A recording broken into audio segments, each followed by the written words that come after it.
While most counties in the state, including Riverside, will follow the mask guidance, there are exceptions. And what do workers need to know? I spoke today with Cal OSHA Area Manager Dan Liner. Dan, first off, for folks who aren't familiar with what's happening on Tuesday, what do workers need to know in terms of masks?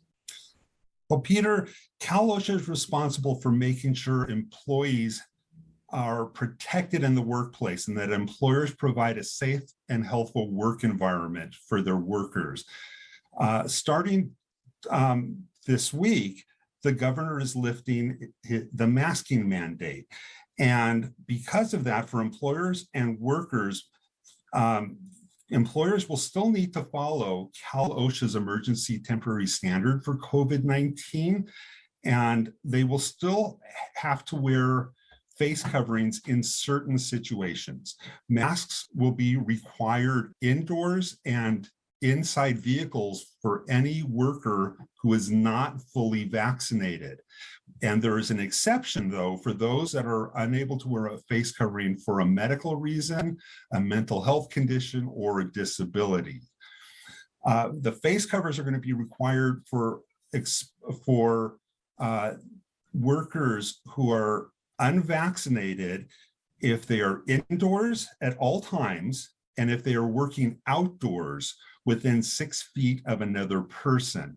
They're also going to be required under the Cal OSHA regulations if there's a minor or major outbreak in the workplace.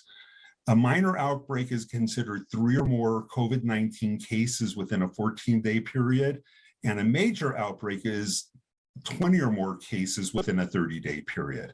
However, I do want to point out some counties will still continue to require face coverings indoors for all workers until COVID-19 case rates decline within the county, and employers will need to follow the most stringent requirements in effect for their business locations.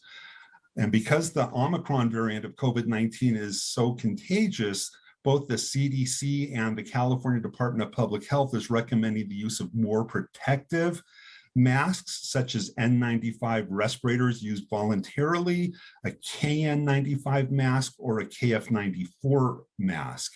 And to be effective, the masks need to cover the worker's nose, mouth, and chin without any large gaps around the nose or the cheeks.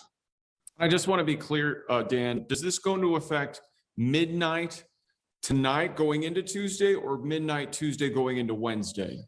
I believe it should be going into effect on the 15th. So tonight at midnight, it should be going into effect, and the mask mandate will be relaxed as of midnight tonight. So it sounds to me like vaccinations are still a major factor in whether or not to wear masks. That is correct. Workers who are fully vaccinated will not need to wear a face covering unless they have an exposure to a case or test positive in the workplace, or if there is an outbreak in the workplace. Do you foresee any challenges in terms of enforcement?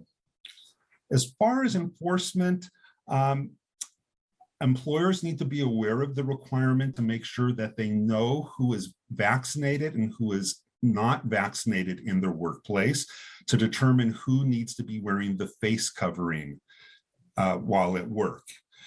So ultimately, it's up to the employer to determine who needs to wear the face covering, and then Cal OSHA will be responsible for enforcing the face covering requirements in the workplace if a company is out of compliance. And if a worker does find that their company is out of compliance, who do they need to contact? They can contact their local Cal OSHA enforcement branch. And in the Inland Empire, that would be our San Bernardino Enforcement Office, who can be reached at area code 909-383-4321. And I'm curious, Dan, what is the reaction that you've been getting from workers about what's happening this week? I think most people are going to be pretty happy about not having to wear the face coverings at all times while indoors, as we see the surge in Omicron decline.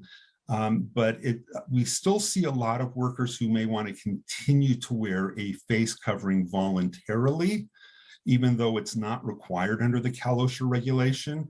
And employees have a right under the emergency temporary standard to wear a face covering, even if an employer does not require it.